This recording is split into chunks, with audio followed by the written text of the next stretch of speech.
G'day everyone, welcome to the Brief All Comics Creator-Owned Show, the show where we talk about everything creator-owned and comics. Here with us, we have our first two creators, Damien Hussey and RJ Reynolds. Nice. Skull. Right. Believe it or not, this is actually flavored infused water. Vodka. Oh. Alright. Ignore the fact that I couldn't count in the chat, but it's got some topics to talk about. I do know 6 come after 5, so forget that.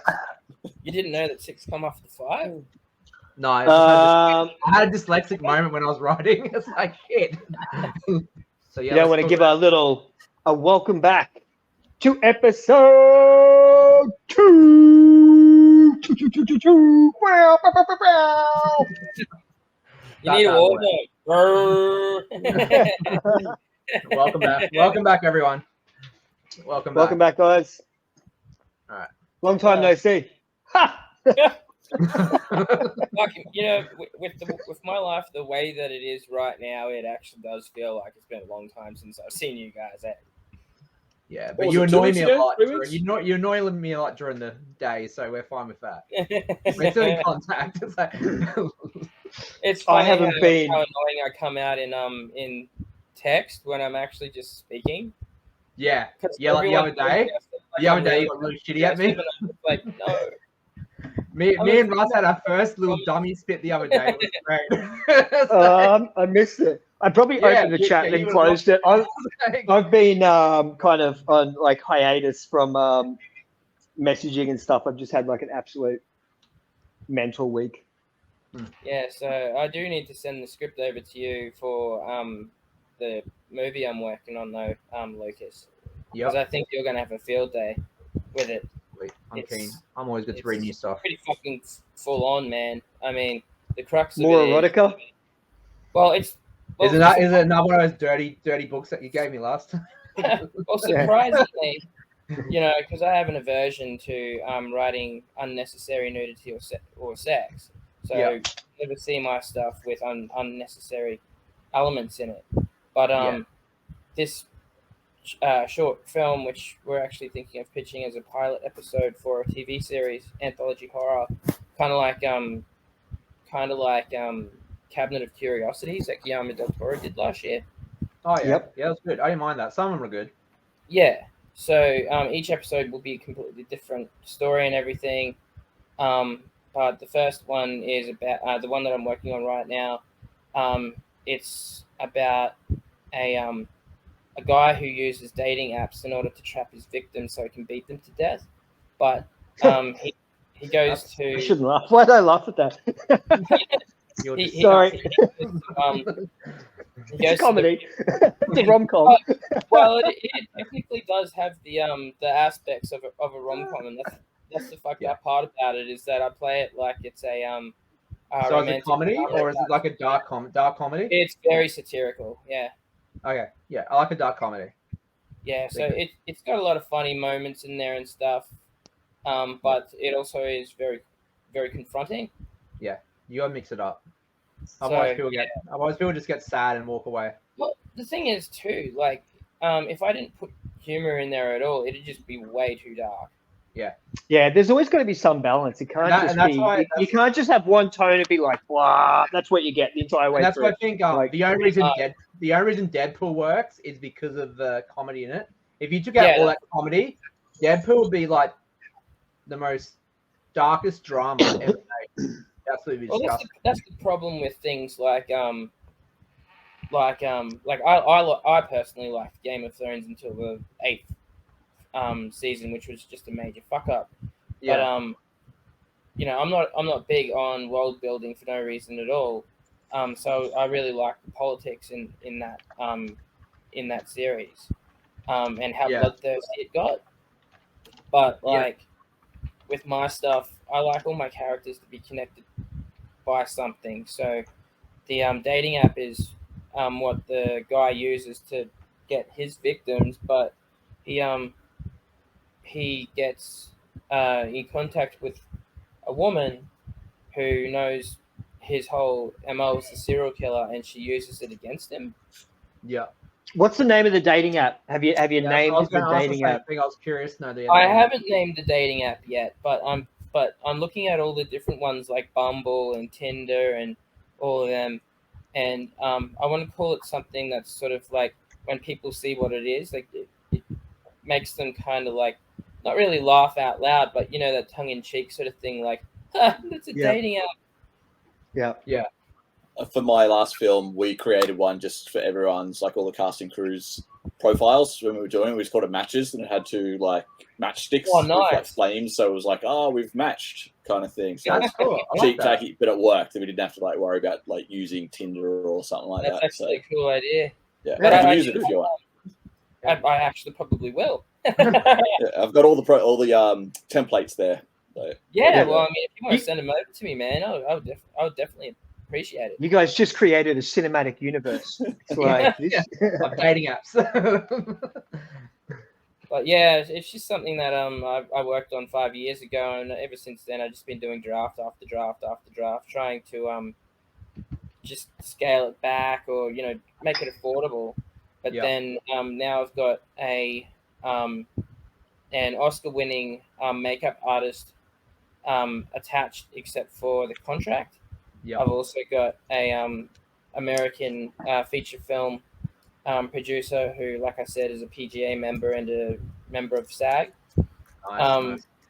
And I'm just basically getting the team together slowly but surely. But I've got to finish the script. And the reason why I'm looking at pitching it as a pilot for an anthology series is because I haven't been able to cut anything out of it without losing the impact. Yeah. So, I mean, it could be pages long. How's the Darker Shade going? How's the book tour with Darker Shade going? Fucking excellent. I'm only like two sequences away from finishing it. I just haven't finished it yet because when a producer comes a knocking, you know, how often does that fucking happen? Yeah, exactly. You gotta take it on. Yeah, go for it. Yeah, I'm so keen to read issue 2. I'm keen to let you read it actually because it's significantly more fucked up than the first. Yeah, than the first book. That's my favorite thing. Fucked up. It's great. Me and Brian will sit down together and we'll do a read through. Maybe over Christmas or something. Yeah, I mean, I'm all for like sitting in and just listening to other people read over it. Yeah, we'll set up a date and we will all chat, sit together, and go through it. Do a table read. Yeah, that'd be. I think you're going to really enjoy it though because book two is definitely going to be longer. Yeah. But you'll see what I mean. Why I mean when you get a chance to read it as well, because it's about the first book, if I remember correctly, was around the 25-page mark for the screenplay, whereas this one's around the length of 35 pages for screenplay.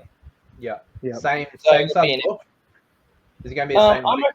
I'm reckoning the book will be. I'm not actually sure how much of the book will be fast-paced or what. So it could very well be the same size or maybe just a tiny bit bigger. But the reason why it's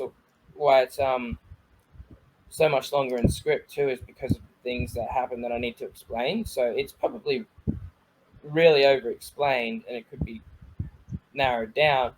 Yeah, but that's something you do in the rewrite. How the fuck are you going to know what a dweller looks like if I don't describe it as a mutant bird? You know. Exactly. That's it. Yeah. Meanwhile, Damien's been smashing out Gunpowder. I'm not surprised if I was working at. I think last time I saw like issue 5 or something. I think five's in there. Yeah, you got 5 issues. Yeah. What's the first question? We're just talking. We don't have questions, but we have topics. Yeah. This is totally unscripted. Yeah. What's the first topic? First topic is casual chat, which is what we're doing right now. So we are the difference between heterosexuality and homosexuality. Yeah, that's my next topic. Yeah, they'll get us banned for sure. We won't even go down that path. I also might have had a little bit of pot earlier when I came home, so yeah, I've noticed that. You're sitting really, really low. You're very laid back right now, dude. You're too laid back. Usually Russ is on edge, but tonight he's laid back. Yeah, so if you notice that my eyes are not open properly, it's because of the whole James Franco thing. Is that how to make the cut? Is that you're showing during this? Well, I've been writing, and I know that pot usually gets rid of my inhibitions and makes me do what I need to do. So yeah, it was the best of two evils: either spend a whole night looking at a screen, or have a little bit of spliff. And, we can talk about how drugs affect your writing if you want. We can have a whole topic based on that. What drugs affect your writing best? Okay, I've only ever written on pot. I mean, most of the time I don't write when I'm high because I don't have to, but I'm on a deadline, so I'm just like supercharging my brain. I like your shirt, Lucas. My shirt? Yeah. It's a very basic shirt. Thanks.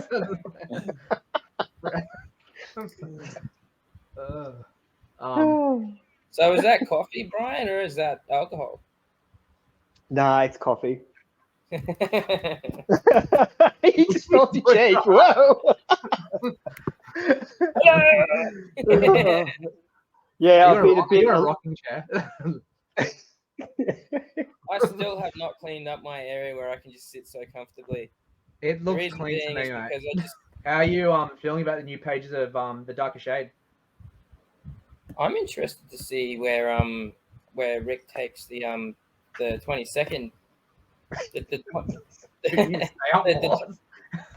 22nd because the 22nd page because there's 3 changes that need to be made just for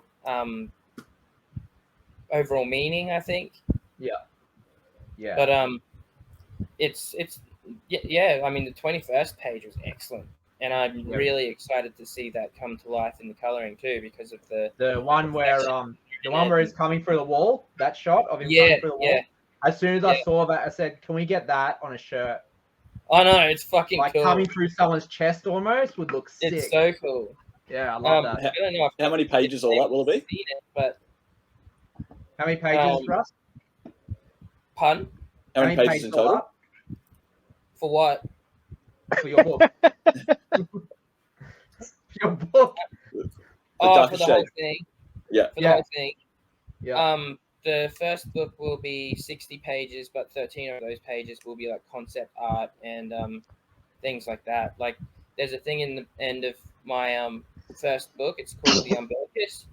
And what it is it's basically like a bioorganic tunnel that's that Jade crawls into, and it whisks her over to the Shadow Realm, which she spends the majority of book two in the Shadow Realm. So how I pictured this tunnel to work was like a smoker's throat, where it's sort of like it impresses and compresses, and it has like smoke in it and veins and all sorts of stuff like that.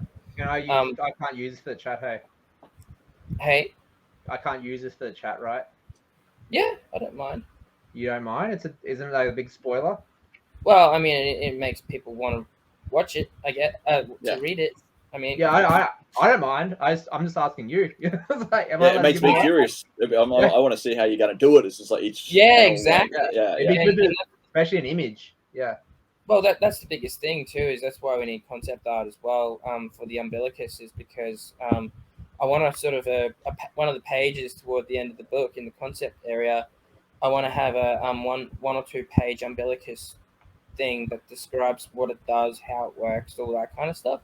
Yeah. Because that's their entry into that's Jade's entry into the Shadow Realm, and it is like I say, it's a gateway. Yep. Yeah, sure. Just a very organic, mucusy gateway. Basically, I mean, have you guys seen Coraline?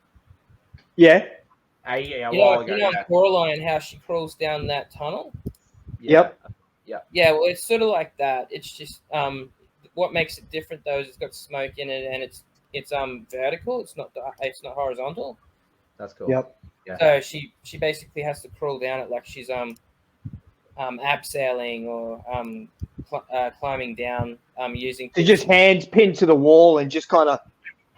Yeah, it's like quite disturbing too because every time she puts her hand on one of the parts of the umbilicus, black blood covers her hand. That's gonna look sick. That's gonna look so good.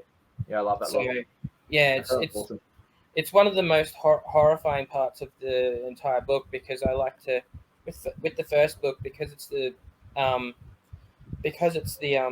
denial stage of the Kubler-Ross grief cycle. Yeah. I wanted everything to pretty much happen in the real world, and the threat is sort of gradually introduced until the very end, where you see like this really fucked up thing, and it's like, oh, holy shit, what's going to be in the next book if this is in this one? Yeah. How's Gunpowder going along? Yeah, just waiting on the next pages. Can't wait to see them come through. What page you on? 18 now. 18's been done. So including those two added ones, so we added like an extra page, 8 and 9 in between that gap. So. And looking at Rick's been looking through it. Rick's been good, yeah. I've got 21 finished ones at the moment, and my 22nd one's getting a little bit of tweaks here and there, but Rick still needs to show me the pencils for all the other pages before I can sign off and I'm doing the inking. But I'm not too worried about that because as long as I've got page 22, once Kimberly finishes with page 21, she can just go on. Yeah. But page 21 is going to take her a little while anyway because it's got reflections and all kinds of crazy shit going on. So yeah, that's gonna be cool. Yeah. Gunpowder. I think our date is we are looking at the whole, like all the colors or all the pencils at least to be done by the end of December. That'd be awesome. Yeah, December, mid-January. I think I'll put down if everything goes okay and there's no big changes or anything happens between now and then. The thing is too, like if because it's that time of the year, if I don't have any pages past 22 with Kimberly, I can just give her a break from Darker Shade over the Christmas period. Well, I'm assuming most people go on breaks around Christmas time anyway. So yeah, and I wouldn't I work on Christmas Day because I'm a workaholic, but I don't expect other people that I work with to do the same. Yeah, and then Roundhouse Hooligans issue 3. We have 5 pages about to be finished. Nice. Yeah, so that's gonna be good. And then the Darker Shade, that's looking good too. It's like 2020 good. I had a brief conversation with Matt this morning. I've got to send the panel script over for what I've got so far, which I will do probably after I get off the chat with you guys. Yeah. But it's not a hard thing to do anyway. It's just go into the folder that it's in and send over from I think page 13 to 22. Yeah, he's been loving it. He messaged me the other day and said he's really been enjoying working all the projects. Oh, good. Yeah. I was hoping so because that's one of the things is when you're working on a new project, if you want to enjoy it. Yeah, if you're not into it at all, it's just it's a chore. Yeah, my main thing is making sure like every team member is actually enjoying the work they're working on and not just doing it for the money. Like money is obviously a goal, but that's not your main goal. Your main goal is to I want to put out a project I'm passionate about. That's what is important. Well, plus if you put in the quality and the passion and all that sort of stuff, anyway, the readers will see that we work hard. It's one of those things where every time, whenever because I don't post my pages obviously, but I've got a lot of really close friends that I trust. And I show them, and they're so fucking keen to get a copy of it just because of the artwork alone. Yeah. Well, no idea. Your Kickstarter landing page is up now, so we're going to start pushing that. That's going to be good. Get some more backers for that. I think what date did we say for your Kickstarter campaign? Was it July? Well, I want to get my Kickstarter campaign going on the 27th of May if we can, because that'd be a nice birthday present to myself. Yeah, for sure. Yeah. Yes. What are all the Kickstarter dates? So you're aiming for 27th of May. Roundhouse is February. Gunpowder is in March, and then what time did you say, Ross? May. May 27th. Yeah, May 27th. Yeah. So yeah. Which I'll also be having I always celebrate my birthday. So if you guys aren't doing anything, you want to come and have a few drinks and stuff, then you're invited as well. We're down, and our present will be to back your campaign with the biggest amount possible. Yeah, and that's the cool thing too. Is a lot of my friends that I hang out with on my birthday, they're all high profile people. So you'll be able to get an in with some of the people that I know. Yeah, sweet. No, the goal is to get everyone absolutely shit-faced and just basically get them to just be backing it. Yeah, now. That was basically my point of making it for the 27th of May, because I go, well, you love me, right? Yeah. Damien, you having a party we can get everyone drunk for yours? I don't drink anymore, so everyone else can have drinks. So we can make that happen. I'll be the sober one handing them the phone to go. Yeah, exactly. Yeah, we need someone to make sure they go to the right links. If there's enough alcohol for Damien, then I'll just share Damien's share. Yeah. Have a blood alcohol level of like 100%. But yeah, we might look at having launch parties for them all. I think a launch party would be good, like online launch. Yeah, that would be fun. Yeah, like if we might do it like meet up. What I was thinking too is if there was a possibility of I mean you might have to ask the council, but you know how they have the fireworks at the end of the year for You want fireworks for the Kickstarter campaign? Well, I was gonna say we can put up flyers around the Kangaroo Point place, you know what I mean, and then people go, oh, what's this? Because it's like practically like free publicity. Yeah, like you just set up a firework in Brisbane City River, and it just goes the darkest shade now on Kickstarter, and that's all I see.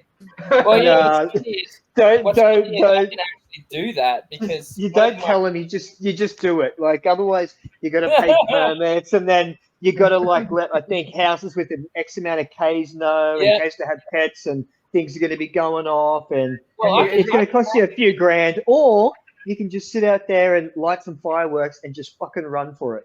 Is there any way to get a massive QR code in the air where everyone can just look out the window and scan the QR code? They've all got their phones up, take a photo. It's like, what the fuck is this? Kickstarter campaign. Hell yeah, that's not the best marketing ever. The other thing is too, and I meant to mention this earlier, is my producer friend also has friends that are in comics as well, and they might be willing to help share it around. Yeah, sure. Like they're not in comics in terms of creation of it. They're in comics in terms of just the distribution of. Yeah. Yep.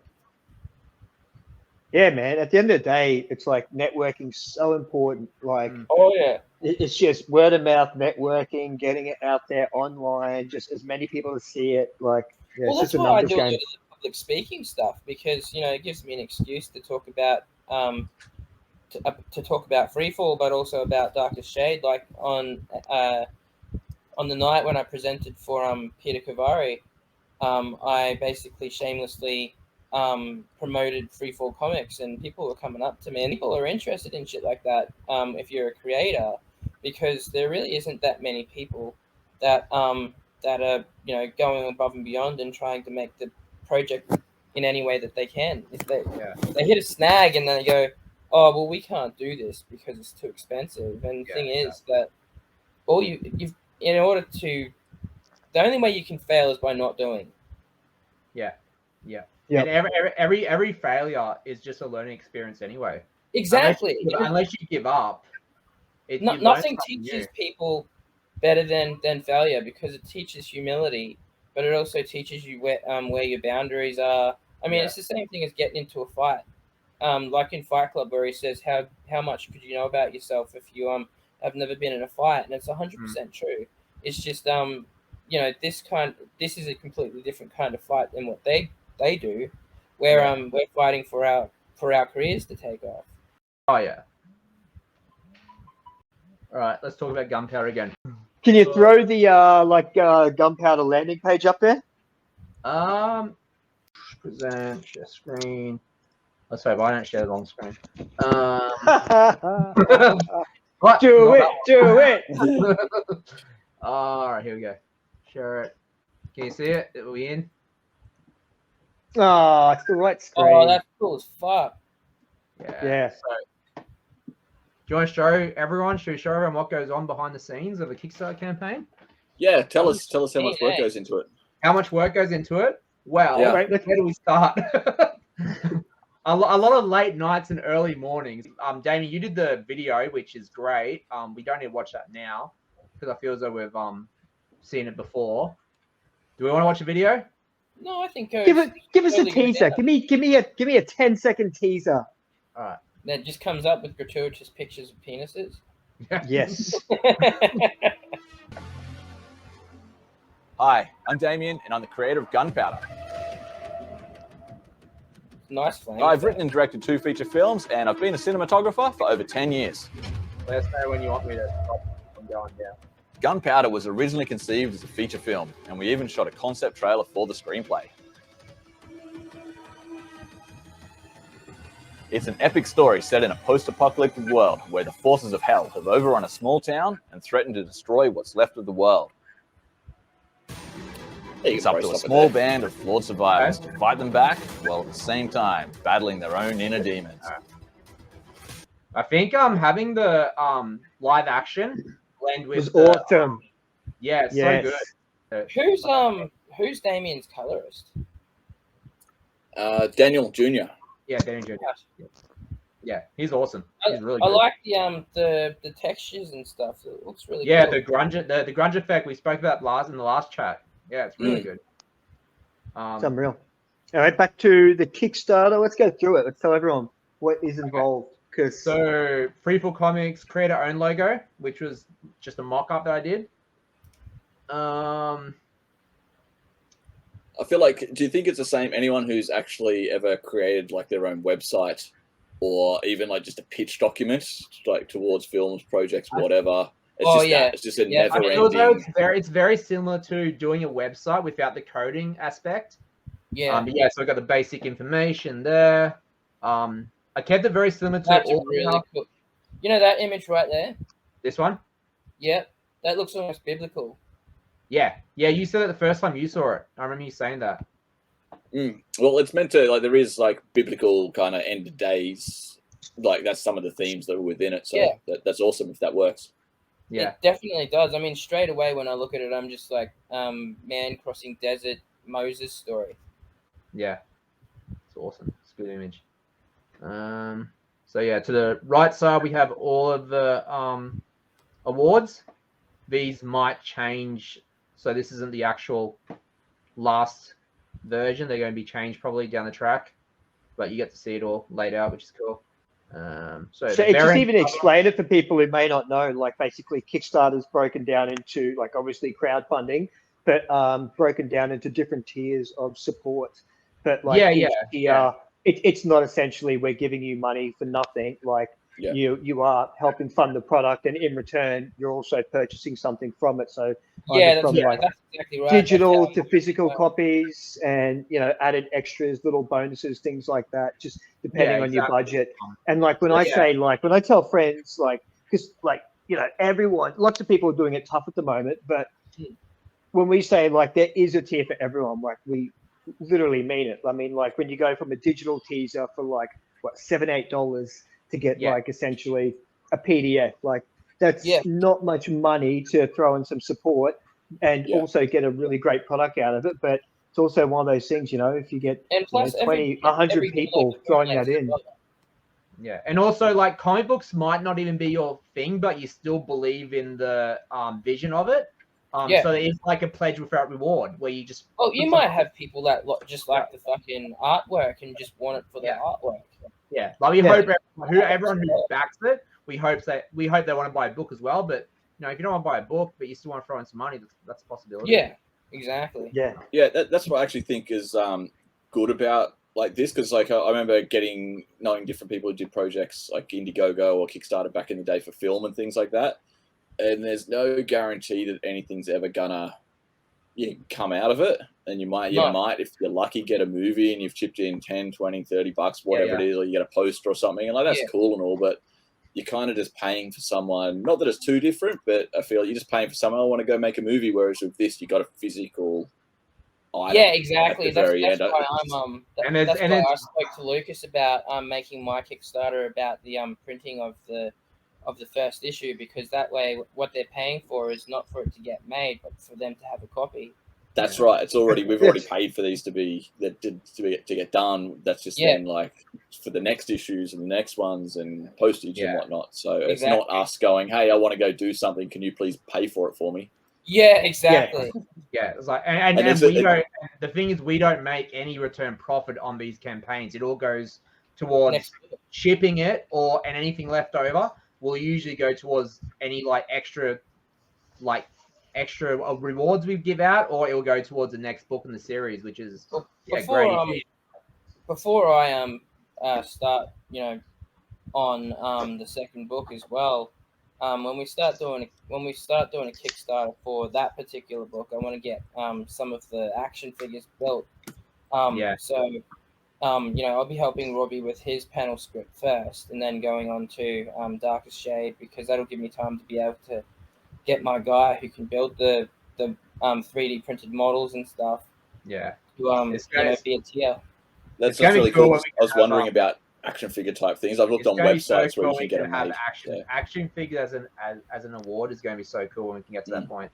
Yeah, exactly. That's what I thought too. Because I mean, when I got my sister to build the prototype plushie for Baskerville, my Hellhound, it opened so many doors. Like I have it sitting up there watching over my door because it's just cool as fuck to look at.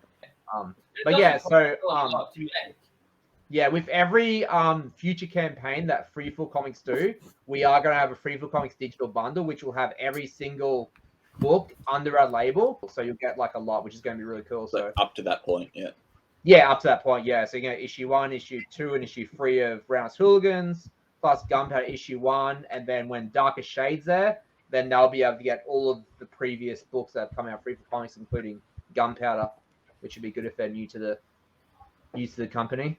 Well, I'm planning on buying a copy of Gunpowder anyway, because I've been really, basically intrigued by the whole thing ever since you told me what it was about. So, basic Gunpowder issue 1 printed.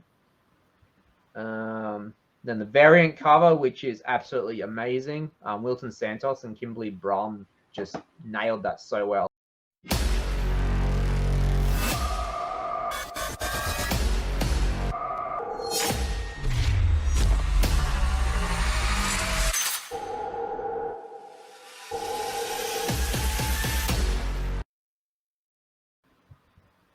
And it looks different enough as well. Like it still looks with the variant. It looks like it is still for Gunpowder, but it's not the same as this. Like it's just different enough, but the same enough. Even Ricardo said he loved it. Ricardo said it looks really good. So nice. Cool. Yeah. These pages here need to be updated with the lettered ones. We got some solid gore. Like how good are these panels? Come on. They're so goddamn good, man. There we go. I really while we're scrolling through, it's also I just want to just again for people who may be new to Kickstarter is just explain that it's you put towards $10 towards it. If the campaign doesn't hit its goal, you don't lose your money. You don't actually pay anything until it's successful. So it is kind of that. It is essentially risk-free as far as your money goes. I mean, unless you're dealing with someone dodgy who takes it and never releases it. But we're not those people. Yeah, as we were saying before, they're already going to be done, so it's not like we're needing this money to. Yeah, we've put so much money up front already. We're not going to go, hey, let's get to page 20 and just not do the rest. It's we've just invested, $12,000-$15,000 into making this, but I'm just on now. And we want to see the rest of the issues get done. So like, I want to see everything done. I want to see all Darker Shade finished. I want to see I want to see every book done. I want to see every book. And this is entirely the point too. Is in order to make money, you've got to be able to spend it, and that's the problem with a lot of these people that go on Kickstarter. Is they haven't put in any of their own money. They've just gone, well, we've got this idea, help fund us, like what Damien said. And, people are not going to give you money if they're not getting anything out of it, because like, even if it wasn't hard tidings, we're panhandling. Whereas if we've got something that we're selling to them, it's a purchase. Yeah. And I think the proof that you've already funded so much of the project just shows how much you're willing to invest in the rest of it as well. Yeah, exactly. Yeah. It's like walking into a bank. If you don't have any collateral, they're not going to give you a loan. But if you've got this and this. Yeah. Yeah. But this page here really stood out. I love this page. Like, he did it. Ricardo made this page exactly how I wanted to look. So I love that I love that the water, like that top panel, that it's over the top of the next panel, and you see the water and everything behind it. I really like it when that is done, because it's kind of like inserts and it's more than just black in the background. Yeah, the inserts I love inserts in comics. We work on this. Me and Brian are going to be working on this over Christmas time, on my break. Probably not Brian's break, but he'll be working on it. I don't get a break. Yeah. So Free for Comics bundle, all the books, digital ones. Awesome. Nice. Yeah, that's gonna be I really hope that gets a lot of attention. That's a good one. Yeah. No more rewards, but there will be more. And we got some concepts down the end here. Yeah, so these are the main characters that appear in issue 1. Yeah. There is a few more created. We only left issue 1 characters in here. I don't think we put in any. Yeah, we took out a few of the guys who don't appear till issue 2. Yeah, because you don't want to give everyone away too soon. That's right. Yeah. If you look really closely at various posts and stuff, you'll see hints of other odds and ends. No, I think Michael, if they ever become action figures, Michael is going to be the first one to get. I like the coat. Yeah, I think the coat sells it for Michael. He looks awesome. Yeah. They all look great, especially Ella and Trip. Like that concept alone just shows, without reading it, you already know what kind of relationship they have. Yep. Like, and the expressions as well. Like her expressions are cute. They're awesome. So these so obviously these aren't public yet. These we're just looking at a preview of what's coming. But for anyone who is interested, we can drop links, comments somewhere, link in bio, all that sort of shit, where you can go over and you can essentially just it's a reminder notice. Essentially, you just throw in your details or your email address, and then when it does go live, you'll be contacted, and then you can make that choice whether or not you want to back it. But just for anyone who is watching, it's a great idea to jump in. So when all this does, become public, you can get in there. You can have a closer look. You're going to get a synopsis. You're going to get to look at some like amazing artwork. The video that Damon created, which was awesome, and just really get a feel for it and kind of, make that decision of whether or not like this is something you'd love to back, and it will be because it's fucking amazing. Yeah, solid. And also, like Lucas has just done an amazing job on all 3 of the Kickstarter pages, keeping them like neat, a lot of information without kind of dragging on like. But as these get more updated, we'll also obviously do more videos and things like that, just kind of showcasing them and maybe go on a bit more of a deep dive, focusing on each one specifically, and hopefully get to a point where Ricardo, I'm not sure. We'll have to look at time zones and how good his English is, but it'd be great to like talk to different people from each project. Yeah. Bring them. Also, I love your photo in there, Damien, or your little rendering there. Lucas and I have one made years and years ago of us sitting on a couch just with like big post-apocalyptic, all shit fucked up behind us. I think an explosion. We just asked for a running explosion in the background as well. But I want to get it updated. I want to get like a new one. Yeah. But Yeah, so you got the all the team, Rick. the Legend Ricardo, the colorist, letterer, and then you got your risks and challenges down the end. So, yeah.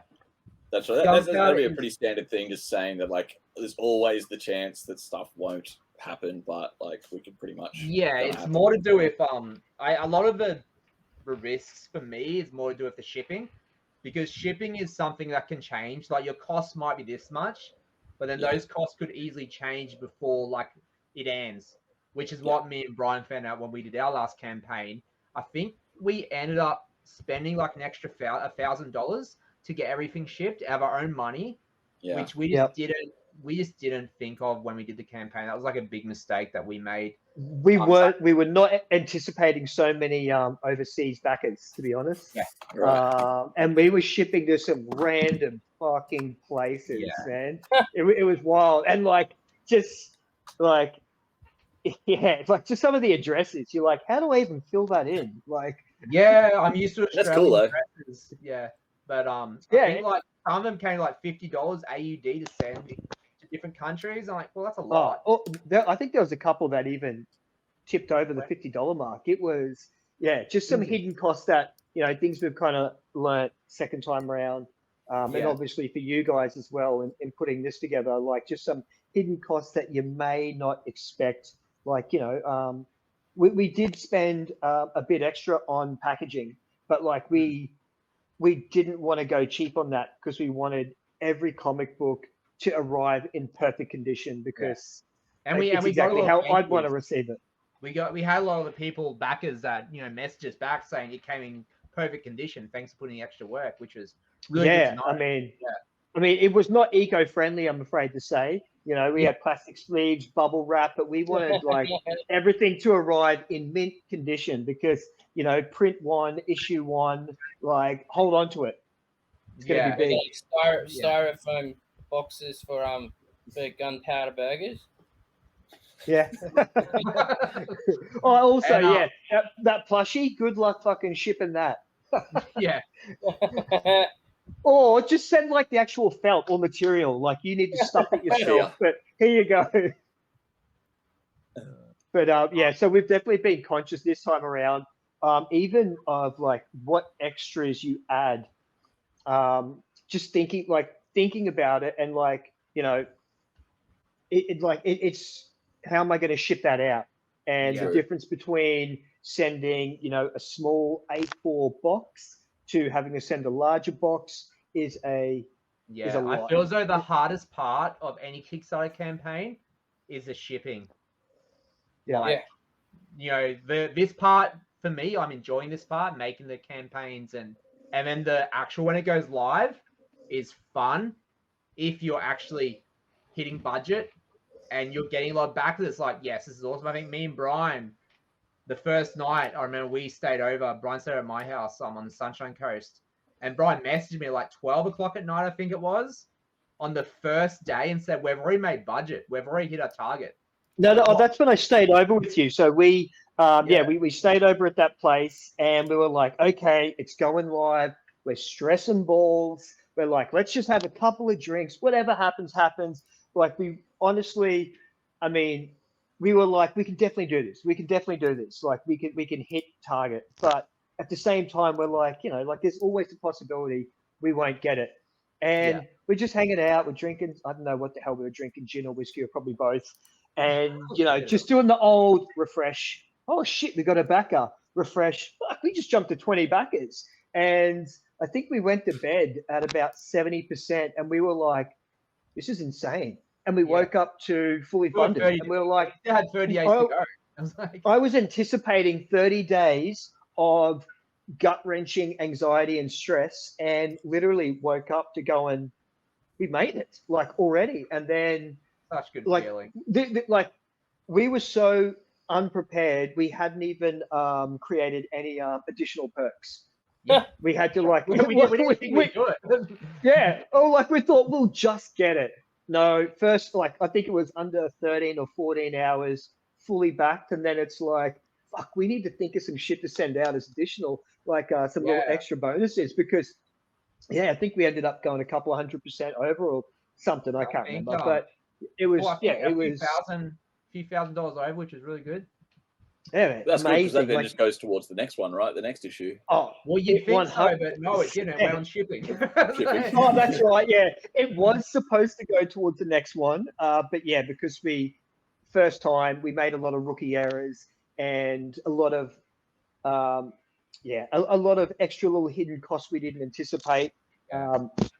But luckily enough, we self-funded issue 2 again ourselves as well. Yeah. So, and no, issue 3 as well. We funded that one. Yeah.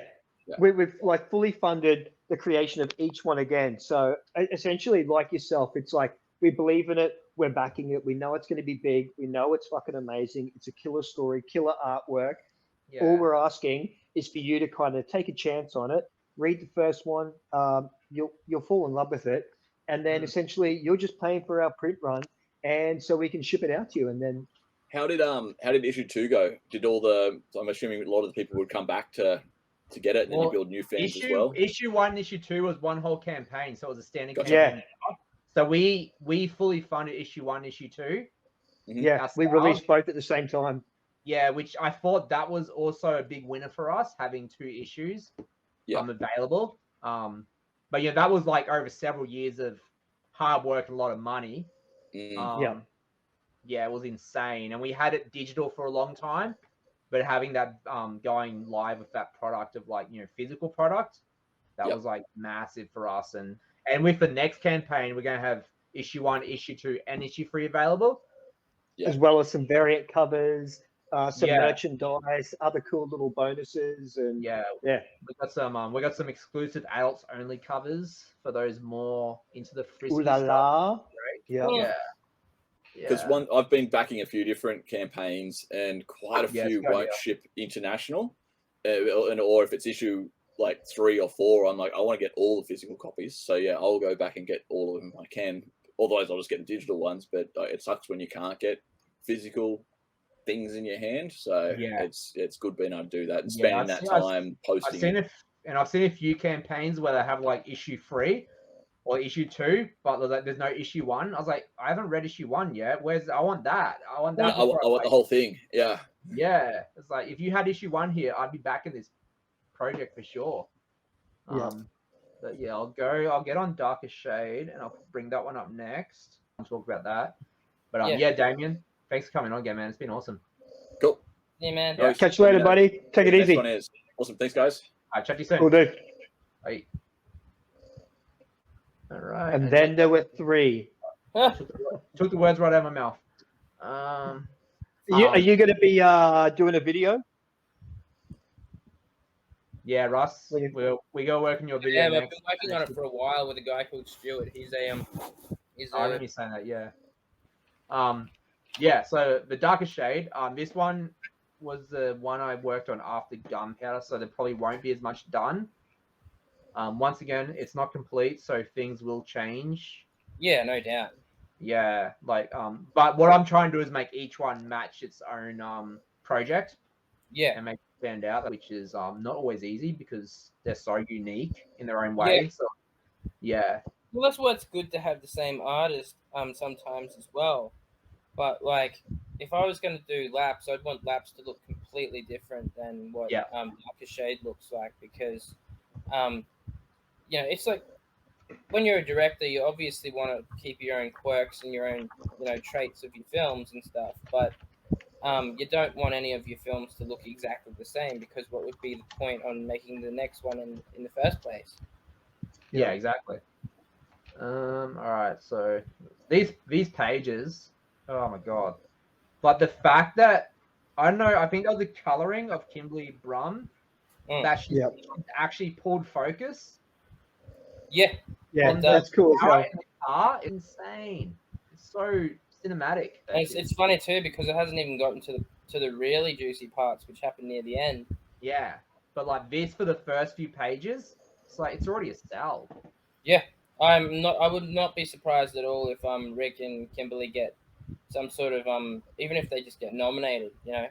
I reckon those two are going to get awards next year for sure. If not, Like, I hope it's with Freefill Comics, but they are doing a lot of other great stuff with other companies. So yeah, well, I mean, I have no doubt in my mind that people are going to be hit pretty hard with Darkest Shade because I've pitched it to a few women in particular, and it always puts tears in their eyes. Yeah, that's what you want. You want your readers to cry, and that means you affect them. Yeah. Because all I need to show is them in the sheet fought together as a happy family, and then the next thing I show them is the graveyard with Jade standing over the and it gets people. Yeah, I love the raindrops. I think we spoke about this before, but the raindrops on their faces in this. Yeah, it's brilliant.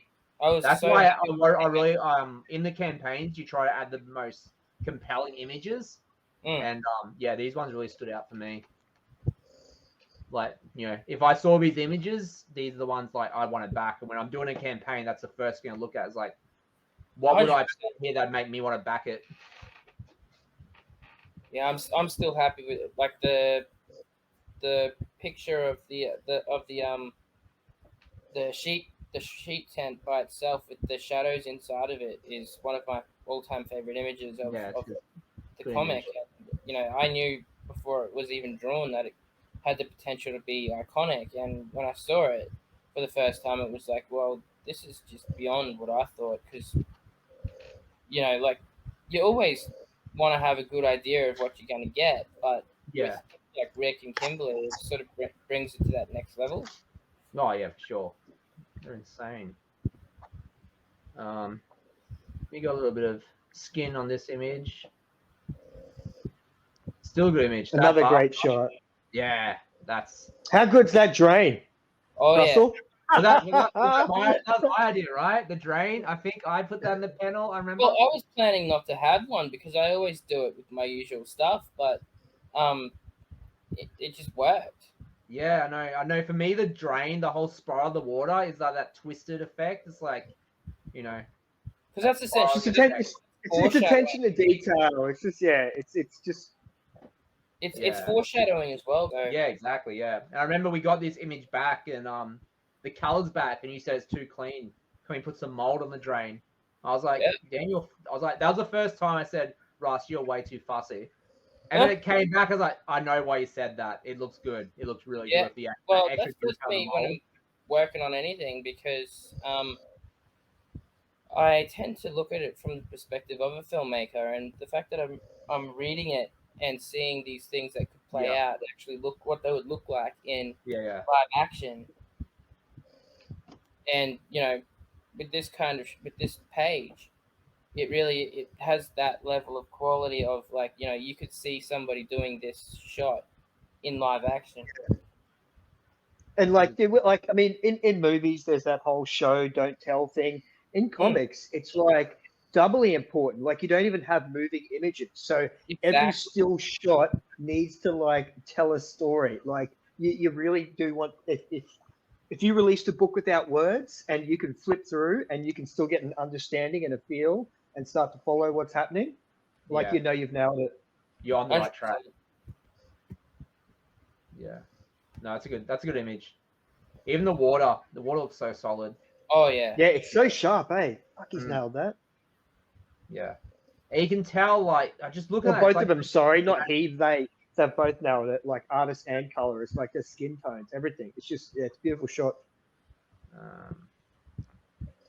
It's got the team. I love this shot. I love the close up on the eyes. I love that entire page with the flashback, with that, like, just on the side there. It's absolutely amazing. Yeah. We have a similar shot of Torrance, the shirt I've been wearing a lot. Just close up on the eyes. It's so detailed. It's like such a solid, draws you right into this. Like, yeah. Yeah, well, I mean, the eyes are the windows to the soul. So exactly, if you the eyes right, then you don't get the emotion right. And when you look at that, it's sort of like, holy shit, you just feel the pain. Yeah, and that's what you want. You want people to feel the pain. Exactly. But yeah. We have to put images here so there'll be concept, either pin-ups or probably the sketches that we got done. Yeah. I really want to get some pin-ups done of each character. That'd be cool. Yeah, I actually do too.